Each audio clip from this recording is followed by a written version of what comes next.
Rolling? Yes, we're on. Producer 1 says we're rolling. Producer 2, I'm sad to say, on this episode of The Road to Paris, ladies and gentlemen, he is fast asleep. He needs it. He's already bursting out of 12-month-old clothes, and he's 4 months old. Delaney's laughing because I exaggerate just a touch. But producer number 2 is asleep. Now, I know that this is an Olympic series. We're all about the road to Paris on the road to Paris. But before I get into the Hamburg Elite16, which happened this past weekend, I wanted to give a shout out to my boy T. Krabs, Taylor Crabb, finally getting on the Manhattan Beach Pier. A huge congrats to Taylor Crabb and Taylor Sander. It has been 5 years in the making for Taylor Crabb, at least. I mean, he hit what I think is the most haunting swing I've seen in the past half decade in beach volleyball. Had a swing to win the Manhattan Beach Open in 2018, missed by this much. Just sizzled it around Phil Dahlhauser and Nick Lucena, and credit to Nick Lucena for having the stones to let that swing go away. But it missed by like half an inch. Phil and Nick end up coming back to win. They win in 3. Tay has been missing on the pier ever since. He's watched Trevor win 3 straight. He's watched Tri Bourne win 2 straight. And now all is right in the beach volleyball world. Taylor Crabb is on the pier. Could not be any happier for the guy. Love him. All the congrats to T. Krabs. And Hawaii maintains their control, their supreme reign over the Manhattan Beach Pier. 8 straight Manhattan Beach finals have now featured a Hawaiian in the finals. So awesome. Awesome stuff for them. And also a huge congrats to Betsy Flint and Julia Scholes. Took the longest road possible. They became the first 1 seed to ever lose to a 32 in the modern era of the AVP Tour at the Manhattan Beach Open. What'd they do?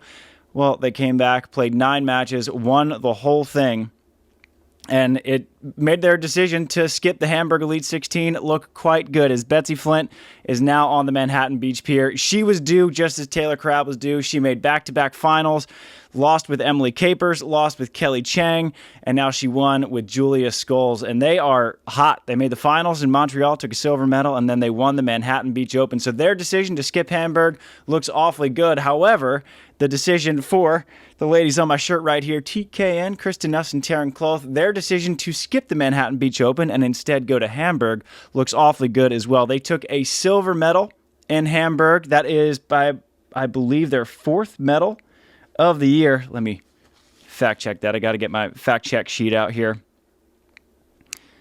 That was their silver medal, 4th medal of the year. And guess what? They are now number 1 in the USA. They took the number 1 USA spot over Kelly Chang and Sarah Hughes. They now have a 300-point lead. They won every single match until they got to the finals. They lost to Anna, Patricia, and Duda, the best team on the planet without question anymore. I know that I've been debating who's the best team in the world. There really isn't one. Anna, Patricia, and Duda, they're number 1 in the world. But number 1 in the USA, that's Kristen Nuss and Taryn Kloth. That's their 4th medal of the year. Kelly Chang and Sarah Hughes, they're now number 2 and number 4 in the world in the Olympic ranks. So Kristen Nuss and Taryn Kloth are number 3 in the world, behind Barbara and Carol of Brazil, behind Anna Patricia and Duda of Brazil. Kelly Chang and Sarah Hughes, they are now number 4 in the world. They also went undefeated in pool, got a bye straight to the quarterfinals. And that quarterfinal bye, that's been their nemesis this year. It's kind of strange to see that that's the 3rd time this year alone that they have won pool, and then they have lost in their quarterfinal after a bye. They lost in the 2nd straight tournament to Barbara and Carol in the quarterfinals, but still 5th place finish.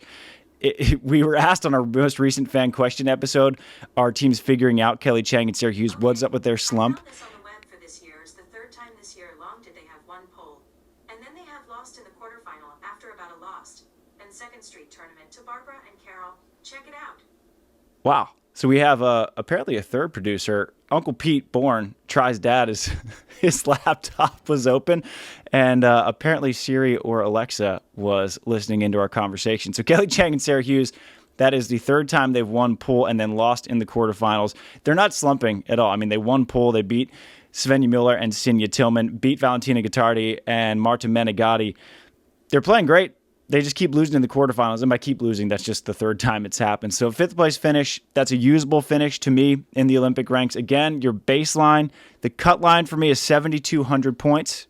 That's an average of a 9th place finish in Elite 16 or 5th in a challenge. Kelly Chang and Sarah Hughes, they just keep tacking on usable finish after usable finish. And now the women's race for the U.S. is getting super interesting, and also at the same time, paradoxically, less interesting, because Kristen and Taryn, number 3, now number 1 in the U.S., Kelly Chang and Sarah Hughes, number 4 in the world, number 2 in the U.S. The third-ranked team in the Olympic ranks is Betsy Flint and Julia Scholes, and number 4, who is actually number 3 in points per event, Sarah Sponsel and Therese Cannon. They have split. They are no longer playing together. Therese Cannon is signed up for the Paris Elite 16 with Megan Kraft, and so pretty much teams 3 on down, they've split. And Haley Harward is signed up for Paris with Alex Kleinman, fired up that Alex is feeling healthy enough after having her son Theo to play this soon. So the women's race is getting pretty bonkers. I don't know what happened with Sarah and Therese. We'll let them come out with their own stories whenever they want to, if they do at all. But so Therese is now playing in Paris with Megan Kraft, if they can get in. I don't know what the point situation is. The Paris entry list isn't quite out yet. I'll link to that in the show notes when it does. So the women's race is essentially a 3-horse race, unless Alex and Haley are able to get a wild card into the World Championships and then they perform well. That's asking quite a bit. But if they do, I'm never ruling out Alex Kleinman. I have a strong rule of thumb on this show. You don't ever count out goats. And Alex Kleinman is one of the goats of this generation, especially when it comes to blockers. And we had another goat playing in Hamburg this weekend, a little lady named Laura Ludwig. Now, I was bullish at the start of this Olympic race on the German women. I was just bullish on the wrong teams. I was really high on Carla Borger and Sandra Ittlinger, pretty high on Julia Sood and Isabel Schneider, also very high on Cinja, Tillman, and Svenja Muller. They're back. They won a bronze medal in Hamburg. Fully back to me is Cinja Tillman and Svenja Muller. They're one of the top team. They're the top team in Germany, still in my mind one of the top teams in the world, a contender to medal in the Paris Elite 16. However, Laura Ludwig and Louisa Littman, they have surprised me quite a bit this year, especially because Ludwig, she's made so many Olympics. She's won world championships. She's won a gold medal. But then she had 2 kids. I wasn't sure how she'd be able to respond, especially picking up a partner who had no beach experience in Louisa Littman. She was a phenomenal indoor player, but it was taking her some time to adjust to the beach game, as it does to every indoor player, be it Reed Pretty coming out of the beach, be it Julian Laniel and Remy Bassero, be it Taylor Sander, Manhattan Beach Open champ. But Littman has found her stride. 2 straight tournaments now. She has led the field in blocks. In Edmonton, she led by 12, and they finished 5th. Here in Hamburg, they came out of the qualifier, and she led the field by 13 blocks, and again, they finished 5th. So Louisa Littman is legit, and when you put a defender behind her of the magnitude of a Laura Ludwig, they're going to make some plays, and make plays they did. They lost in 3 in the quarterfinals to Kristen, Nuss, and Taryn Kloth, and a 5th place finish in Elite 16, followed by a 5th in a challenge, followed by a bronze medal at the European Champs. And just like that, Laura Ludwig and Louisa Littman, they are back, and they are in contention to qualify for the Olympic Games. Now, they're still down in the Olympic ranks, but they are trending in the right direction, and the sport's better for it. Anytime you get one of the GOATs playing at the top of their game, the sport is always going to be better for it. So good on Ludwig, good on Louisa Littman, and good for Germany. Not only did they perform as a federation, but they performed at home in the Hamburg Elite 16, exactly where you'd want them to. Now, while the Germans race is getting super interesting in a manner that I didn't expect Ludwig and Littman to be playing this good, this fast together. The Brazilian women's race, I think I'm calling it. I think it's over. Barbara and Carol, currently the number 1 team in the world in the Olympic rankings. They have 8,000 Olympic ranking points. They have 11 finishes, so they are ahead of Anna, Patricia, and Duda. AP and Duda are number 2 in the world. They have the highest points per finish of any team in the world. And with the rest of the Brazilian Federation on the women's side, they're starting to drop off a little bit. Tana Silva and Victoria Lopez, they did not make it out of the qualifier. Andressa Cavalcanti and Vittoria de Souza, they did not make it out of the qualifier. Agatha and Rebecca, they barbecued, didn't break pool. And so you have Barbara and Carol, they took a 4th in Hamburg, again, extended their lead. Anna, Patricia, and Duda, they just won their 3rd gold medal and 5th medal of the season. And so I think, to me, put it in Sharpie. The Brazilian women's race is done. It's not actually done. All right, there's still events to play. Just so you know, I'm not making that decision for the Brazilian Federation. But to me, I think the Brazilian Federation's race for the women is over. Barbara and Carol, parabéns, congratulations. Anna, Patricia, and Duda, parabéns, congratulations. You guys are number 1 and 2 in the world. To me, you're the teams who will be going to Paris for Brazil. Now, on to the men. And before we get to the men, of course, we're going to enjoy a brief YK water break.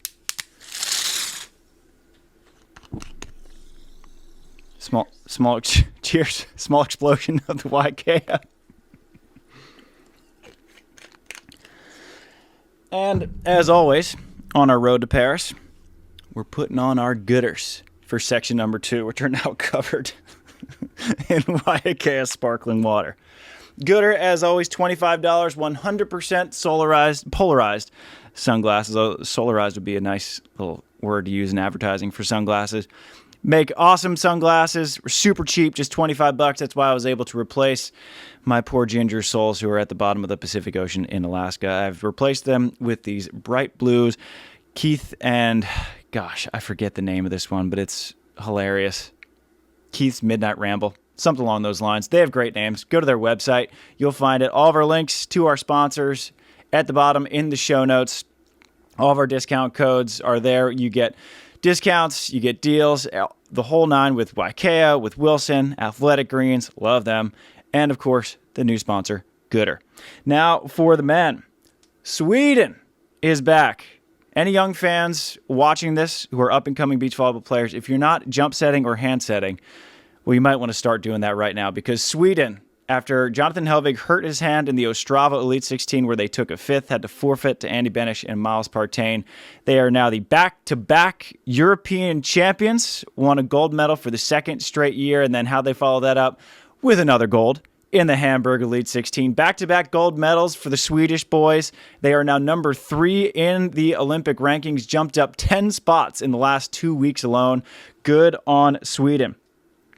Now, Sweden, in my mind, there's no question that they are going to qualify for the Olympic Games. At the beginning of the year, I tabbed them to win the World Championships. That's coming up in October, and they are trending in the right direction.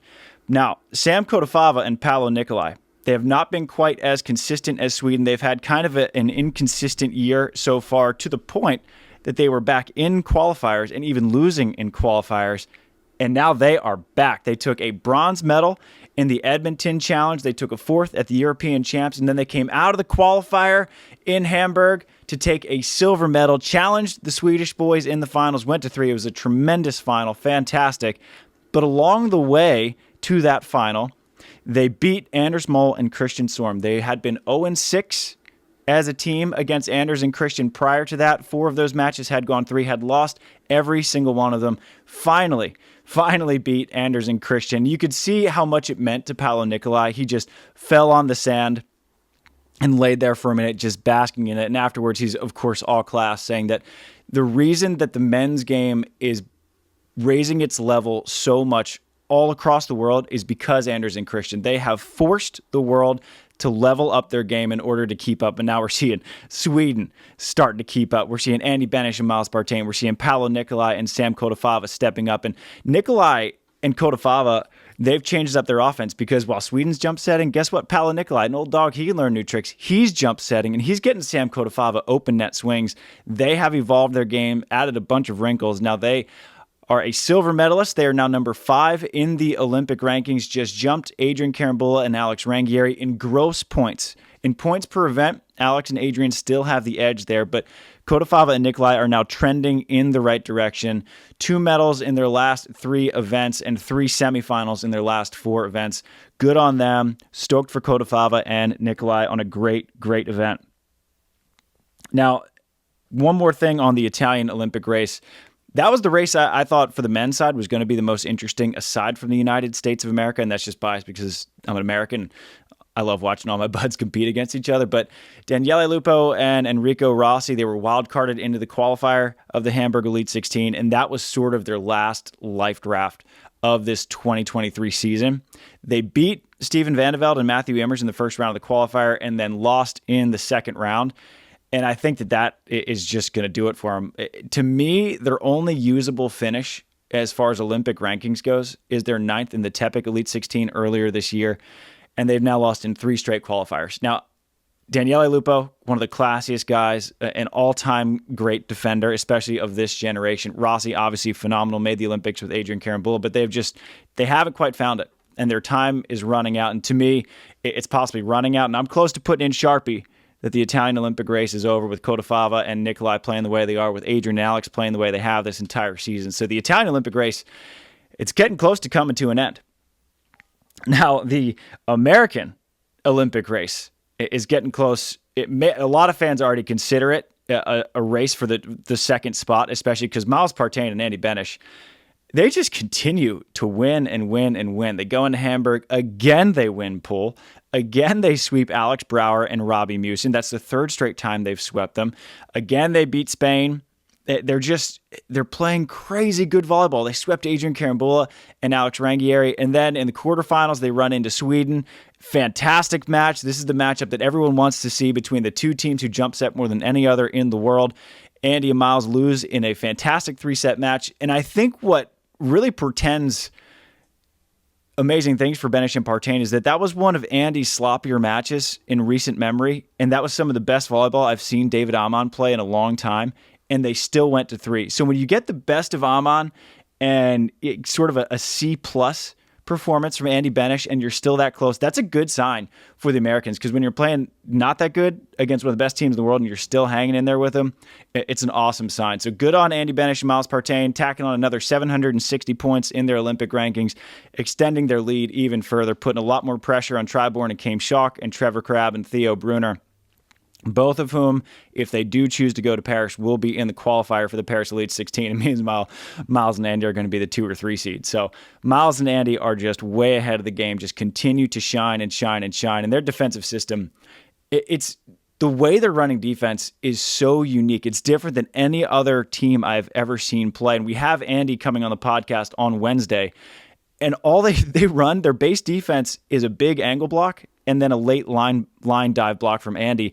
Now, Andy's 6'9" and has these huge arms, so he can make those moves to seal off those angle swings. Then Miles Partain, he can scoop those big line swings, can chase down the cut shots. They're a nightmare defensively. No one has really figured them out. Some teams are getting closer, like Sweden has to move Andy around.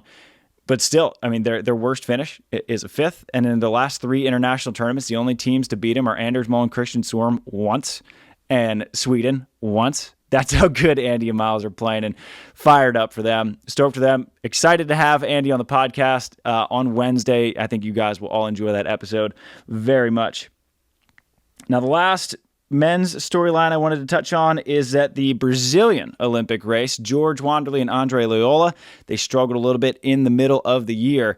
Now they have retaken control of that Brazilian Olympic race. They took a 4th out there in Hamburg, had to be kind of bummed to be playing Anders and Christian for bronze instead of Nicolai and Cottafava, but such is life on the Beach Pro Tour. The depth is just astounding. So George and Andre, their 4th puts them number 2 overall in the Olympic race. They are now 800 points ahead of Evandro Goncalves and Arthur Mariano, 1,300 points ahead of Vitor Felipe and Renato Lima.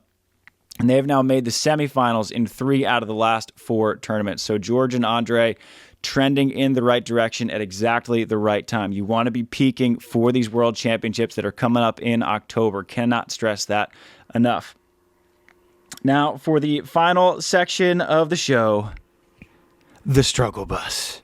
The only teams really that I have on the struggle bus, and this sort of comes with an asterisk as well, is Matthew Immers and Steven Vandeveld. They had a great start to the year, took that 4th in Uberlandia. They've since cooled off quite a bit. They took a 17th at Stade, didn't qualify, took a 19th in Espino. That's a challenge. They barbecued, lost both matches of pool. They took a 21st in Hamburg, losing the first round of the qualifier to Daniele Lupo and Enrico Rossi. Now, that asterisk is there because they did take a 5th in the European Championships, which is a stacked and loaded event. They won their pool. They played great, and then in Hamburg, they just fell a little bit flat. So that 5th is still very valuable, still usable, a usable finish in my book. Again, that's 600 points. That's exactly what you're looking for in this Olympic race. The other team on the struggle bus, the only other team on the struggle bus, is the Grimalt cousins, Marco and Esteban. Their string of their last couple tournaments, they took a 9th in the Edmonton Challenge, a 13th in Montreal, didn't break pool, and they lost in the first round of the qualifier in Hamburg to Quentin Matral and Yves Hausner. Yes, that's right. And so the Grimalts a little bit on the struggle bus, but we know that they can get hot on a moment's notice, and they can just go win an event just when you think they're out. That's just the way that this Beach Pro Tour has gone. Next up, on the Beach Pro Tour is the Paris Elite 16. That is the last Elite 16, last event before World Championships. So I will see you guys there. Now that Paris entry list is getting interesting. Therese Cannon signed up with Megan Kraft. Alex Kleiman signed up with Haley Harward. And now before I sign off, I just want producer number 2 to come say hello to everyone. He's woken up from his nap. So I will see you guys at the end of September after the Paris Elite 16, and then I will be in Mexico for World Champs, and I will have my main man Frito there. He will be substituting in for the lovely Delaney Mewhirter, producer number 1, and we will not have a substitute in Mexico for producer number 2, Austin Zahn. So until the Paris Elite 16 shoots.